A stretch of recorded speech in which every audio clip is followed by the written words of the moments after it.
El grito de Dolores constituye el hecho simbólico más importante de la gesta de independencia. Fue el primer eslabón para el nacimiento de nuestra nación y el inicio de una gesta popular que conmocionó al viejo orden colonial imperante durante 3 siglos de dominación. Gracias a este llamado del cura Hidalgo a la libertad, apoyado por miles de criollos, mulatos, indios y mestizos, que se convirtieron en los verdaderos protagonistas de la primera transformación histórica de nuestra patria, comenzó a derrumbarse un modelo de esclavitud y de castas. Pero ¿por qué fue necesario un levantamiento armado en nuestro país en 1810? Efectivamente, son muchas las razones, son muchas las causas, fueron muchos los participantes y muy difíciles las situaciones. Una situación difícil a nivel internacional. Estaba tomada España en poder de los franceses. Estaba secuestrado el rey Fernando VII y estaba también con arresto domiciliario el Papa Pío VII.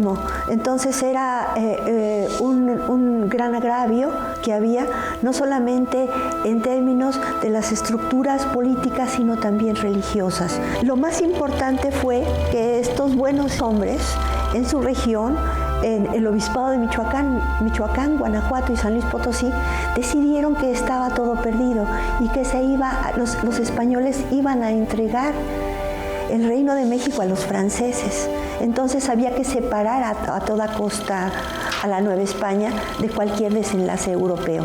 Eso es lo más importante. Es el miedo al desenlace europeo el que provoca el primer movimiento. Para entenderlo, también debemos saber cuál era la situación económica, política y social que vivía el pueblo tras 300 años de colonia.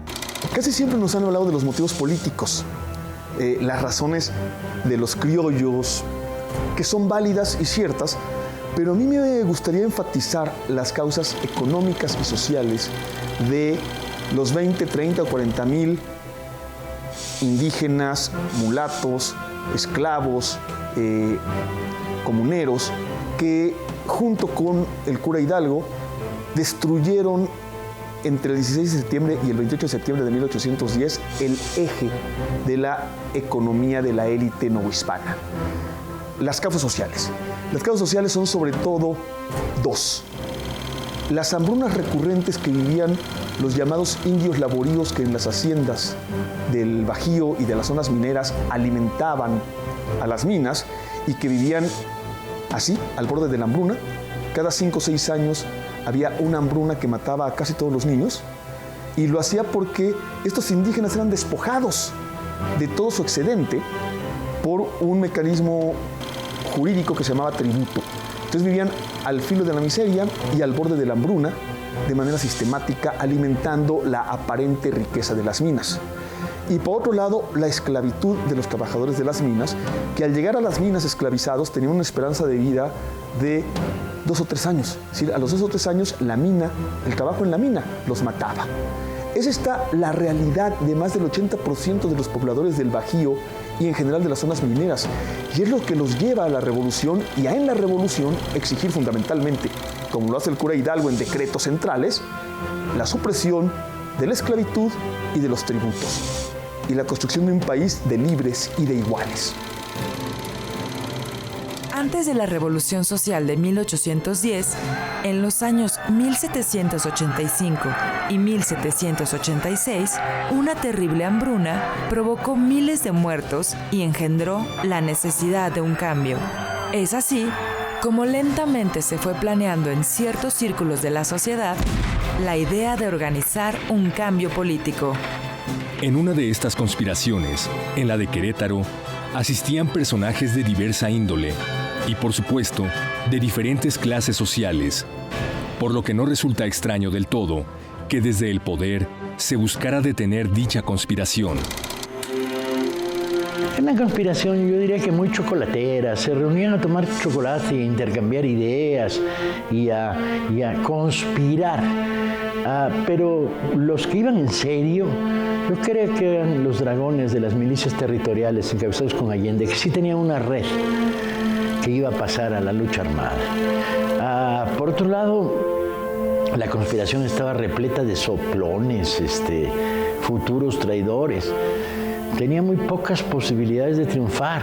Bueno, estaban reuniéndose en la casa del corregidor, que era bastante conservador, y que enseguida que se dan noticias de que ahí están los conspiradores, él mismo organiza la primera represión. Se lanzan en armas junto con Hidalgo todos sus tributarios, todos sus artesanos, rancheros, y empiezan a reunirse un conglomerado de gentes que la primera forma, digamos, de armonía que hay para la creación de México es esa unión entre todos para lograr una causa común. Aquí hay dificultades. Unos querían la independencia a toda costa, otros querían preservar la patria para el rey Fernando y mantenerse en unión con el imperio. La gente común lo que quería era librarse de una serie de cadenas de opresión que presenta la dominación española. Entonces, el cura de Dolores, Miguel Hidalgo y Costilla, toma tal vez la decisión más importante de su vida y por la que pasó a la historia como el padre de la patria: llamar al levantamiento insurgente para acabar con la opresión en que vivían millones de personas. Esta conspiración política, la de Querétaro, es descubierta por las autoridades, ¿sí? Y entonces es capturado su cabeza política, don Miguel Domínguez, y en el momento en que es descubierta la conspiración, el jefe militar de la misma, el capitán Ignacio Allende, está visitando a su amigo Miguel Hidalgo, parte de la conspiración, en Dolores. Y es ahí donde les avisan que ha sido descubierta la conspiración y donde el cura Hidalgo decide, en lugar de huir, que sería lo lógico, descubierta la conspiración y caídos sus principales miembros, su arsenal, en lugar de huir, que sería lo lógico, Hidalgo decide adelantarse e iniciar la rebelión ahí mismo. Y al tomar Hidalgo de manera práctica la cabeza del movimiento, esta idea de revolución política se va a convertir en 2 o 3 días en una revolución social. Yo creo que es uno de los personajes más interesantes que ha producido la historia de México, porque lo ves como una figura periférica a la conspiración, pero al mismo tiempo ves una trayectoria de una complejidad notable. Como lector de la Biblia crítico, como promotor de una economía campesina beneficiando a las comunidades indígenas. Lo ves como un hombre que habla 7 idiomas: latín, español, francés, italiano y otomí, purépecha y náhuatl. Bueno, está claro, 7 idiomas, los usa para arriba el mundo, los contactos, la visión de la Revolución Francesa, y abajo las comunidades. Él es el hombre de la iniciativa de no vamos a huir, que es el primer mensaje que le llevan al Dama de Abasolo: huyamos, señor cura. Y dice, no, vamos a levantarnos en armas y a coger gachupines. Además es un personaje fascinante en su riqueza anecdótica, política, ideológica, personal, ¿no?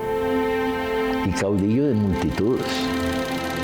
Hidalgo fue el primer ideólogo de la rebelión y desde su inicio combatió la opresión y el tributo, identificados como los problemas más profundos de la sociedad novohispana. Apenas 3 meses después de iniciada la insurrección, abolió la esclavitud y dictó las medidas necesarias para otorgar igualdad económica a los habitantes de la Nueva España.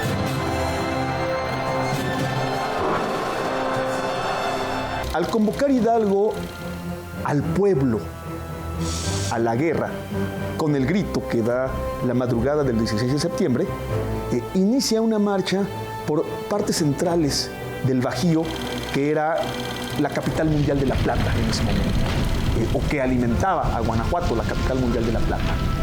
Y en ese recorrido van destruyendo el eje mina-hacienda, van destruyendo los ayuntamientos y los archivos, donde están los archivos de quiénes son los deudores y los tributarios, ¿sí? y el emblema del poder político y el emblema del poder económico, la hacienda, a la vez que abren las trojes donde está acumulada la riqueza en grano para que sus verdaderos productores, los indios laboríos, los campesinos, los trabajadores de las haciendas, recuperen esa riqueza de la que habían sido despojados. En el momento en que deciden, la noche del 15, a no huir ante la represión de la conspiración en Querétaro, están empezando a desatar un fenómeno de lucha armada y de revolución de independencia. ¿Qué tan conscientes son del hecho? ¿Qué tan profundo y tan claro tienen lo que va a suceder? Los próximos días se lo van a aclarar a estos cuadros dirigentes.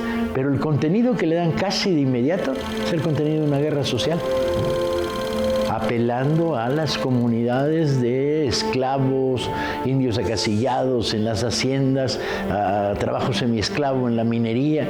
Bueno, este sector al que convocan, este hidalgo abriendo las puertas de las cárceles y diciendo: su justicia, hijos míos, no es la nuestra, y señala con el dedo hacia la Ciudad de México cuando habla a los presos que está soltando de las cárceles, donde además están quemando los archivos, desaparecen las deudas. O sea, estás ante un verdadero fenómeno de revolución social asociado a la idea de independencia. Además de los héroes ya conocidos y que pasaron a la historia, existieron miles de mujeres y hombres anónimos dispuestos a dar sus vidas por lograr un cambio para las próximas generaciones.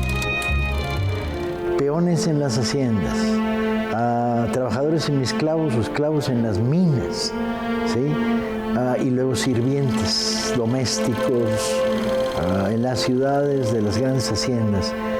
Era una especie de superproletariado en condiciones de esclavitud, no puedes llamarla otra cosa, con unos tremendos índices de mortalidad, de enfermedad, de desnutrición, y desde luego sin ningún acceso a los bienes básicos que podía generar una sociedad aún primitiva como la sociedad novohispánica.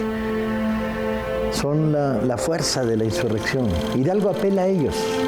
Hidalgo sale de Dolores con 50 personas y en kilómetros, en el trayecto que lo llevará a Guanajuato,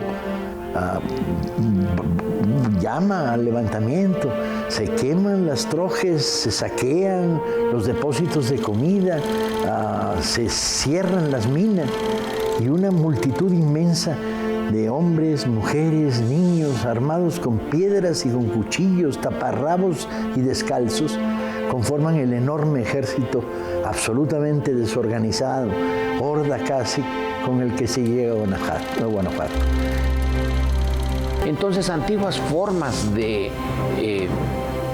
ser, antiguas estructuras de control, de ideas, de costumbres, se vienen abajo.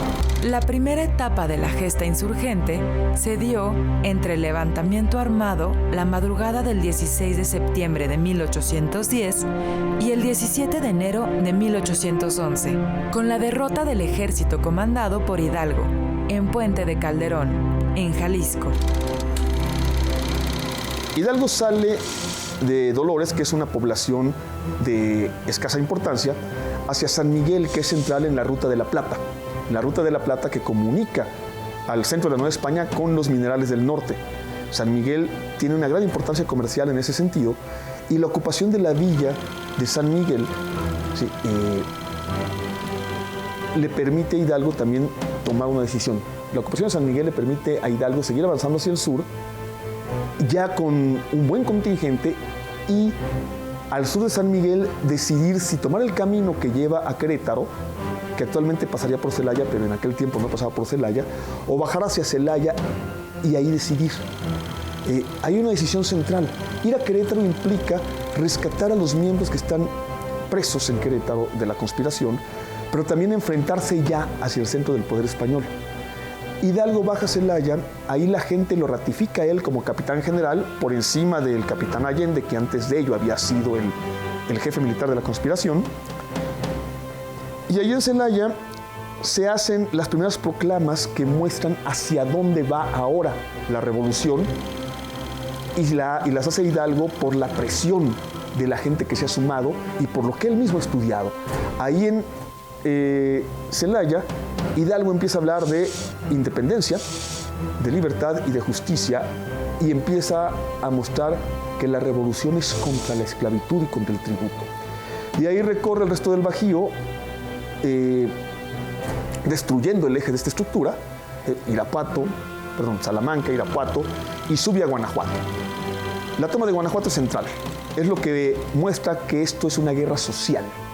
Es cuando los españoles, los gachupines, es decir, los partidarios del gobierno, que no era un término étnico, cuando los defensores del gobierno y que son los dueños de las minas, los hijos de los dueños de las minas, los administradores de las minas, hacen resistencia contra la rebelión, la enfrentan de manera armada, ¿sí? Y los rebeldes los exterminan después de tomar la Alhóndiga, se demuestra que esto ya no es una rebelión política, sino una guerra social que va a transformar la sociedad y la economía mexicanas.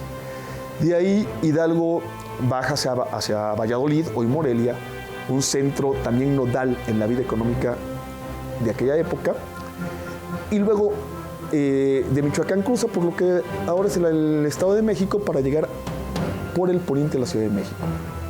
¿Por qué no toma la Ciudad de México después de la victoria muy costosa? La muy costosa victoria de Monte de las Cruces, no sabemos, no dejó escrito por qué. Sabemos que hubo una reunión de jefes y se tomó la decisión de, en lugar de tomar la Ciudad de México, salir al encuentro del principal ejército de los partidarios del rey, que viene bajando de San Luis Potosí, con el cual se encuentran en Aculco y termina con la derrota de la hueste de Hidalgo. Y es en derrota, ya derrotado, que Hidalgo decide ir a Guadalajara, que ya está en manos de los insurgentes, a refugiarse en Guadalajara, que ya ha sido tomado por otros grupos insurgentes. Y ahí en Guadalajara es donde Hidalgo dictaría con mayor claridad y precisión los inicios del gobierno y los decretos que acaban con las causas de la opresión y la injusticia. La esclavitud, los tributos, las gabelas y la concentración de la tierra en pocas manos. Ahí Hidalgo delinea la verdadera revolución social en Guadalajara. Luego de la derrota y muerte del cura Miguel Hidalgo, José María Morelos y Pavón comandó la segunda etapa de la gesta independentista. Morelos tenía enormes virtudes como estratega, lo que le permitió ganar importantes batallas en el sur del país. Sacerdote y militar insurgente, José María Morelos recibió la encomienda de Hidalgo de levantarse en armas en el sur, siendo el artífice de la segunda etapa de la Guerra de Independencia. De su campaña destacan la toma de Oaxaca y el sitio de Cuautla. Morelos representa al prócer integral y al genio militar. Su campaña fue la más exitosa y consistente en toda la guerra. Organizó e inauguró el Congreso de la Náhuac, con el inmortal documento Los Sentimientos de la Nación, que sentarían las bases para el primer intento constitucional mexicano, la Constitución de Apatzingán de 1814. El Congreso le otorgó el trato de siervo de la nación el 22 de diciembre de 1815. Tras largo cautiverio en que fue degradado de su condición sacerdotal, fue fusilado en el pueblo de San Cristóbal, Ecatepec. Entre 1810 y 1815, Morelos combatió al ejército realista y fue el ideólogo que mantuvo y continuó con el ideario político insurgente. Los dos principales documentos políticos desarrollados por José María Morelos y Pavón fueron sus Sentimientos de la Nación, presentado en 1813, y el Decreto Constitucional para la Libertad de la América Mexicana, mejor conocida como Constitución de Apatzingán de 1814. El documento denominado Sentimientos de la Nación señaló que la América es libre e independiente de España y de toda otra nación, gobierno o monarquía. Que la soberanía dimana inmediatamente del pueblo. Que la esclavitud se proscriba para siempre y lo mismo la distinción de castas, quedando todos iguales. Que en la nueva legislación no se admita la tortura.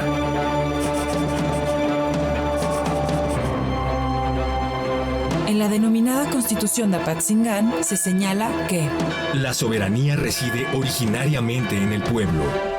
la ley debe ser igual para todos y que todo ciudadano se reputa inocente mientras no se declare culpado.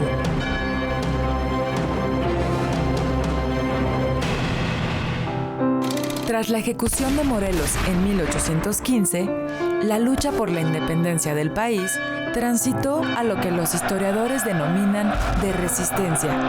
Y a pesar de que parecía que la insurgencia estaba derrotada, esta etapa consolidó a uno de los más célebres héroes de la lucha armada, Vicente Guerrero. Tras la muerte de Morelos, Guerrero se convirtió en jefe de los ejércitos insurgentes del sur del país. Ante la tenacidad que había demostrado este líder insurgente y la incapacidad de Agustín de Iturbide de convencerlo de que se rindiera, este le propuso conciliar fuerzas para terminar con la guerra. Vicente Guerrero aceptó suscribir el Plan de Iguala ante la posibilidad de alcanzar la independencia total de España. Fue el segundo presidente de México.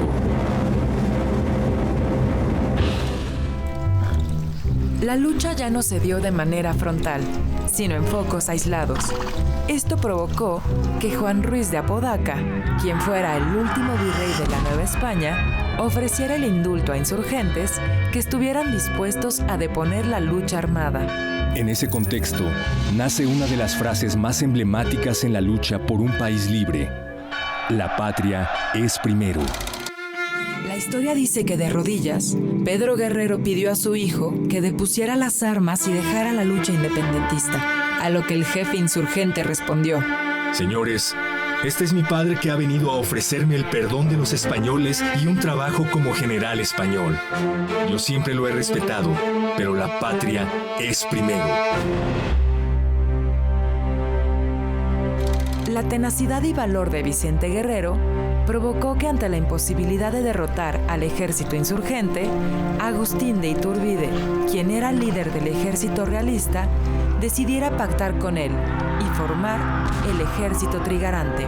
Para ello fue necesario construir políticamente una ruta, lo cual ocurrió mediante el Plan de Iguala y el Tratado de Córdoba.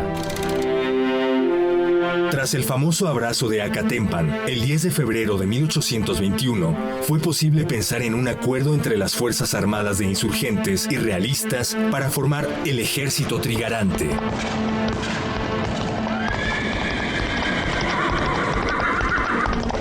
El Plan de Iguala es el nombre del documento dado a conocer el 24 de febrero de 1821 en Iguala por Agustín de Iturbide, con la aceptación de Vicente Guerrero.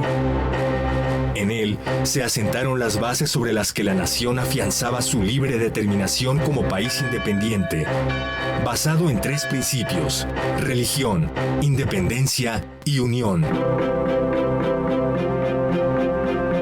El Plan de Iguala señala que la Nueva España es independiente de la antigua y de toda otra potencia. De igual manera, señala: este gobierno será sostenido por el ejército de las 3 garantías. Por su parte, los Tratados de Córdoba son el documento que acuerda la independencia de México.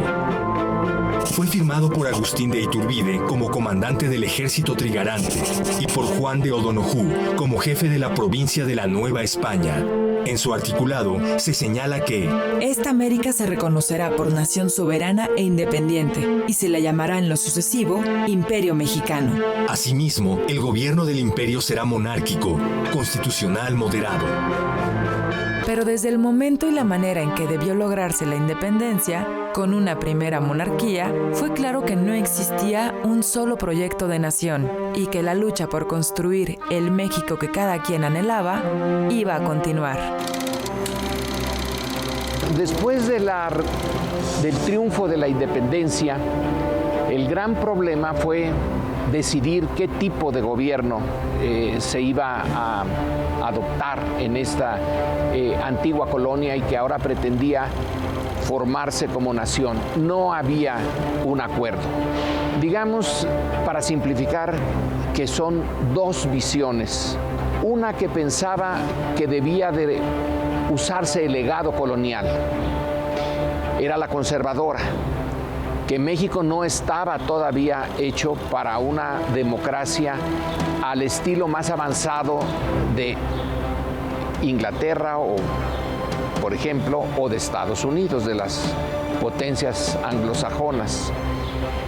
y otro grupo consideraba que ese pasado era un fardo, que era la gran piedra que impedía a México despegar, ser una nación moderna, dinámica, feliz.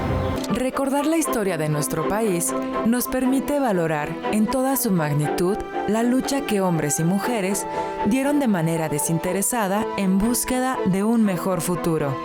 Pero la pregunta siempre estará ahí. ¿Para qué nos sirve reconocernos en diversos episodios históricos nacionales? Para alegrarnos primero que todo.